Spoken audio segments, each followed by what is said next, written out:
बिस्मिल्लाहिर्रहमानिर्रहीम and welcome back. Previous lecture में हमने TCA साइकिल का ओवरव्यू लिया था। ठीक है, आज जो है ना we are going to slow things down. ठीक है, और हम क्या करेंगे, we are going to follow the journey one reaction at a time. ठीक है, आपको क्या समझना है, आपको ये करना है कि you can think yourself as a detective. ठीक है, and you are tracing the path of a single acetyl CoA molecule. ठीक है, अब क्या हो रहा है, एवरी स्टेप पे समथिंग इंटरेस्टिंग इज हैपनिंग। मसलन a carbon carbon bond is formed, कहीं पे इलेक्ट्रॉन्स आर कैप्चर्ड, कहीं और कार्बन डाइऑक्साइड इज रिलीज्ड। ठीक है, प्लस कहीं पे ATP producing molecules are generated. ठीक है, तो क्या होगा कि by the end of this lecture ये जो 8 रिएक्शन हैं DCA साइकिल के, ये आपको आइसोलेटेड फैक्ट्स की तरह फील नहीं होंगे, आपको लगेगा कि ये एक कॉन्टिन्यूस स्टोरी है। ठीक है, तो let's jump right into the very first reaction. क्या होता है, इनिशियल रिएक्शन किस किस के बीच है, acetyl CoA and oxaloacetate. Acetyl CoA 2 carbon molecule है, कैसे आया है, ग्लूकोज ग्लाइकोलिसिस में गया, 6 कार्बन था, उससे 2 3 कार्बन पायरुवेट बने, 2 3 कार्बन पायरुवेट जो हैं वो कन्वर्ट हुए इनटू 2 कार्बन एसिटाइल CoA में। ठीक है, अच्छा, अब जो एसिटाइल CoA और प्लस ऑक्सैलोएसीटेट हैं, these are going to form citrate. Catalyse कौन कर रहा है, सिट्रेट सिंथेज। ठीक है, क्या कर रहा है, this enzyme forms a carbon carbon bond between methyl carbon of acetyl CoA and carbonyl carbon of oxaloacetate. ठीक है, अभी क्या होगा, क्योंकि देखें एसिटाइल CoA जो है ना उसके साथ CoA की दुम लगी हुई है, तो पहले एक थायोएस्टर बॉन्ड बनेगा और क्या रिजल्ट बनेगा, सिट्राइल CoA। ठीक है, लेकिन वो साथ में ही हाइड्रोलाइज होगा, रिलीजिंग सिट्रेट एंड CoASH। ठीक है, ये एक एक्सोथर्मिक रिएक्शन है और इरिवर्सिबल रिएक्शन है। अच्छा, अब जो न्यूली फॉर्म्ड सिट्रेट है ना, ये अभी रेडी नहीं है नेक्स्ट रिएक्शन के लिए, it needs a little rearrangement. क्या होगा, citrate is isomerised to isocitrate by enzyme aconitase. ये 2 स्टेप्स में होगा, पहले डिहाइड्रेशन होगी और ये सिस एकोनिटेट बन जाएगा, मींस वाटर रिमूव हुआ, फिर रिहाइड्रेशन होगी, वाटर ऐड होगा और ये कन्वर्ट हो जाएगा इनटू आइसोसिट्रेट। ठीक है, अच्छा, सिट्रेट एक सिमेट्रिकल मॉलिक्यूल था, एकोनिटेज ने वर्क किया है एसिमेट्रिकली, और ये इतनी सर्कस इसने क्यों की है, ताकि जो 2 कार्बन एटम्स हैं जो कि आगे नेक्स्ट रिएक्शंस में these are going to be released at carbon dioxide, तो वो जो हैं वो ना हो जो कि ओरिजिनली एसिटाइल CoA से आए हैं। ठीक है, अच्छा, दूसरी बात कि ये डायरेक्टली जो सिट्रेट सिंथेज है ये डायरेक्टली डिलीवर करता है citrate into the pocket of एकोनिटेज। क्यों, ये इसको सोल्यूशन जो है ना उसकी हवा भी नहीं लगने देता। ठीक है, ये डायरेक्ट इसको अगले एंजाइम की पॉकेट में डिलीवर करता है। क्यों, क्योंकि अगर जो सोल्यूशन में आ जाए ना सिट्रेट, तो वो फिर उधर से चला जाता है साइटोसोल में फैटी एसिड बनाने। ठीक है, और वो कब जाता है, जब एकोनिटेज इनहिबिट हुआ होता है। कौन उसको इनहिबिट करता है, आइसोसिट्रेट उसको इनहिबिट कर देता है। ठीक है, तो ये अभी क्योंकि इसको फैटी एसिड सिंथेसिस नहीं करना, TCA साइकिल चलाना है, तो इसलिए ये एहतियात कर रहा है सिट्रेट सिंथेस। ठीक है, अच्छा, अब ना थिंग्स आप देखें कि they are getting exciting. Isocitrate जो है ना, अब it is going to undergo dehydrogenation. ठीक है, एंजाइम कौन सा है, आइसोसिट्रेट डिहाइड्रोजिनेस। ठीक है, अब ये भी 2 स्टेप्स में काम करेगा। Initially it is going to form oxalosuccinate. ठीक है, ये जो है intermediate, it is going to remain enzyme bound. ठीक है, और फिर इसकी डीकार्बोक्सिलेशन होगी और इधर बनेगा अल्फा कीटो ग्लूटारेट। ठीक है, तो साथ में डीकार्बोक्सिलेशन हुई है ना। ठीक है, और डीकार्बोक्सिलेशन रिएक्शंस जो है उनको क्या चाहिए होते हैं, मैग्नीशियम या मैंगनीज आयंस भी चाहिए होते हैं। डीकार्बोक्सिलेशन हुई मींस कार्बन डाइऑक्साइड उड़ी, और जब कार्बन डाइऑक्साइड उड़ी वो कभी वापस नहीं आएगी। ठीक है, तो अब क्या हुआ, ये 6 कार्बन से 5 कार्बन कंपाउंड बन गया, प्लस इधर NADH भी जनरेट हुई है, ठीक है। अच्छा, अब इसमें एक और जो बात है, हार्पर जो है ना वो इसको कहता है कि ये रिवर्सिबल रिएक्शन है, लिपिनकॉट इसको इरिवर्सिबल लेबल करता है, ठीक है। अच्छा, वैसे UHS जो है ना वो कहती है कि आपने हार्पर को फॉलो करना है। अब जो है ना दूसरा मेजर रिएक्शन आने लगा है साथ ही, alpha ketoglutarate is going to undergo oxidative decarboxylation. क्या समझ आई?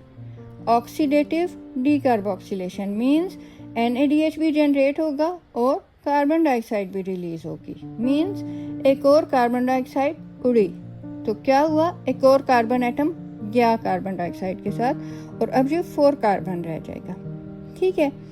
तो ये जो एंजाइम कॉम्प्लेक्स है ना, अल्फा कीटोग्लूटारेट डीहाइड्रोजिनेज कॉम्प्लेक्स, ये बिल्कुल वैसा ही है जैसा कि पायरूवेट डीहाइड्रोजिनेज कॉम्प्लेक्स था। क्या क्या थी उसकी composition? Thiamine pyrophosphate, NAD+, flavin adenine dinucleotide और CoA, ठीक है। अच्छा, अब ये जो रिएक्शन है it is going to result in the formation of succinyl CoA, ठीक है। अच्छा, अब ये जो इस रिएक्शन का इक्विलिब्रियम है ना, it is so strongly in favour of succinyl CoA formation कि ये बिल्कुल फिजियोलॉजिकली यूनिडायरेक्शनल है, इस पे सबका कंसेंसस है। लिपिनकॉट भी, हार्पर भी, सब इसको कहते हैं कि ये इरिवर्सिबल और ये सिर्फ फॉरवर्ड जाएगा, जैसे कि पायरूवेट की ऑक्सीडेशन थी, ठीक है। तो अभी अकॉर्डिंग टू हार्पर आपने ये दूसरा इरिवर्सिबल रिएक्शन देखा है। पहला कौन सा था? जब सिट्रेट बना है, सिट्रेट सिंथेज एंजाइम था, और दूसरा ये है जब सक्सिनाइल CoA बना है और alpha ketoglutarate dehydrogenase complex enzyme है, ठीक है। लेकिन जो लिपिनकॉट है वो ऊपर वाला जो इससे है, आइसोसिट्रेट डीहाइड्रोजिनेज को भी वो इरिवर्सिबल कहता है, लेकिन हार्पर उसको रिवर्सिबल कहता है। वो सिर्फ 2 रिएक्शंस मानता है इरिवर्सिबल। अच्छा, अब जो है ना ये रिएक्शन आ गया है जो कि फेवरेट एग्जाम्स में, ठीक है। क्या होता है कि succinyl CoA is converted to succinate. Enzyme कौन सा है? Succinate thiokinase, which is also known as succinyl CoA synthetase, ठीक है। And this is the only example of substrate level phosphorylation in the citric acid cycle, ठीक है, याद रखना है। अच्छा, अब इस पॉइंट ऑनवर्ड से ना ये साइकिल जो है ना, it is going to begin its journey back to oxaloacetate, ठीक है। अब ये जो इतनी इधर पूरी बारात आई हुई है मॉलिक्यूल्स की, ये अब बस वापस ऑक्सैलो एसीटेट बनेंगे और दोबारा इसमें गोल गोल घूमेगा, ठीक है। अच्छा, इंटरेस्टिंगली जो सीक्वेंस है ना रिएक्शंस का फ्रॉम सक्सिनेट ऑनवर्ड, वो वही है जो कि आप देखते हो beta oxidation of fatty acids में।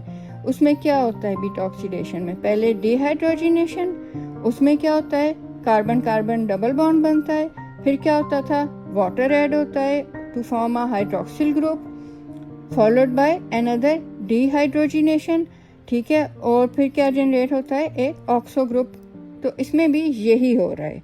क्या हो रहा है, डिहाइड्रोजिनेशन होगी, कार्बन कार्बन डबल बॉन्ड बनेगा, वाटर ऐड होगा और एक हाइड्रोक्सिल ग्रुप ऐड हो जाएगा, फिर डिहाइड्रोजिनेशन होगी और oxo group of the oxalo acetate बन जाएगा, ठीक है।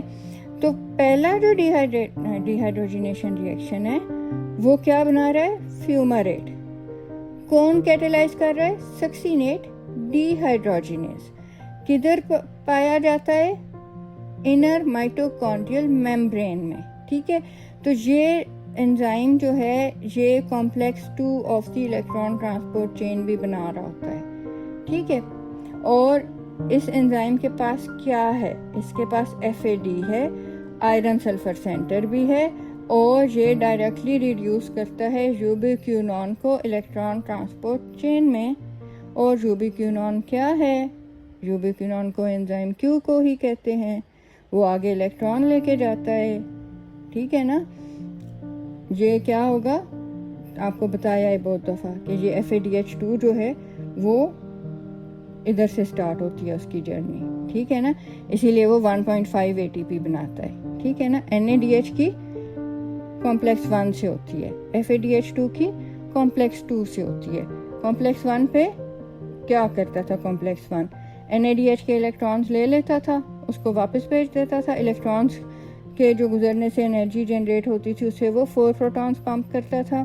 कॉम्प्लेक्स 2 पे कोई प्रोटॉन्स पंप नहीं होते, कॉम्प्लेक्स 3 पे फिर 4 प्रोटॉन्स पंप होते हैं, कॉम्प्लेक्स 4 पे 2 प्रोटॉन्स पंप होते हैं। तो 4 प्रोटॉन्स एक ATP बनाते हैं। तो NADH कितना बनाता था, 4 + 4 + 2 2.5। FADH2 कितनी बनाता था, वो पहले तो उसने बाईपास कर दिया, तो कॉम्प्लेक्स 3 में से 4 प्रोटॉन्स, कॉम्प्लेक्स 4 में से 2 प्रोटॉन्स, तो 1.5।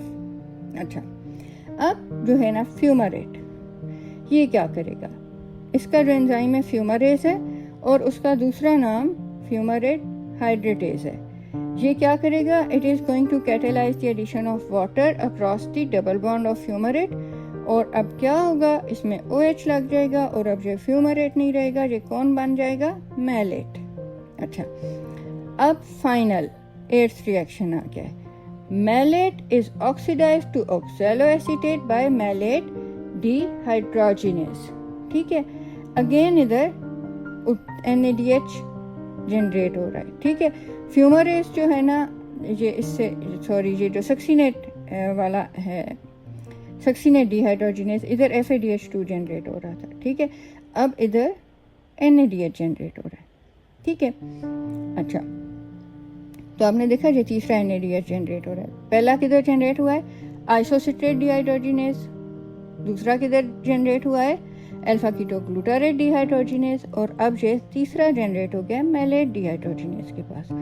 FADH2 किधर जनरेट हुआ है, सक्सीनेट डिहाइड्रोजिनेज के पास। ठीक है, अच्छा, तो अब जो है ये तो हो गया, NADH जनरेट हो गया, लेकिन जो इस रिएक्शन का इक्विलिब्रियम है ना, मीन्स के ये मैलेट टू ऑक्सैलोएसीटेट, ये इक्विलिब्रियम फेवर करता है कि ऑक्सैलोएसीटेट का मैलेट बने, लेकिन फिर क्यों जो है वो उसका ऑक्सैलोएसीटेट ही बनता है, क्योंकि ऑक्सैलोएसीटेट जो है वो रिमूव होता जा रहा है ना आगे से, क्यों, सिट्रेट बना देते हैं आगे जाके। ठीक है, और दूसरा ये इधर से निकल के तो ग्लूकोनियोजेनेसिस में भी जा सकता है। उसके अलावा ये इधर से अगर निकल जाए तो इसकी ट्रांसएमिनेशन हो जाए, इस पे एक अमीनो ग्रुप लग जाए तो ये एस्पार्टेट बन जाता है। ठीक है, तो और प्लस जो NADH है उसकी भी कंटिन्यूअल रीऑक्सीडेशन हो रही है, तो इसलिए फिर ये रिएक्शन इसी डायरेक्शन में चल रहा है कि ऑक्सैलोएसीटेट फॉर्म हो रहा है। ठीक है, अच्छा, तो आपने देख ली complete journey of 1 acetyl CoA molecule through TCA cycle. क्या है, 8 रिएक्शंस हैं, हर एक का एक स्पेसिफिक पर्पस है। ठीक है, they are working like members of a perfectly coordinated relay team. ठीक है, कुछ रिएक्शंस जो हैं वो रिलीज कर रहे हैं कार्बन डाइऑक्साइड, कुछ रिएक्शंस कैप्चर कर रहे हैं high energy electrons as NADH and FADH2। ठीक है, कुछ जो है वो, बल्कि कुछ क्या, एक जो है वो सक्सीनाइल कोए वाला, इट इज़ इवन जनरेटिंग, किसी टिश्यूज़ में वो GTP जनरेट करता है, किसी में ATP जनरेट करता है। वो मैं आपको बताऊंगी जब हम इसके कनेक्ट करेंगे कि इसके 2 आइसोजाइम्स होते हैं।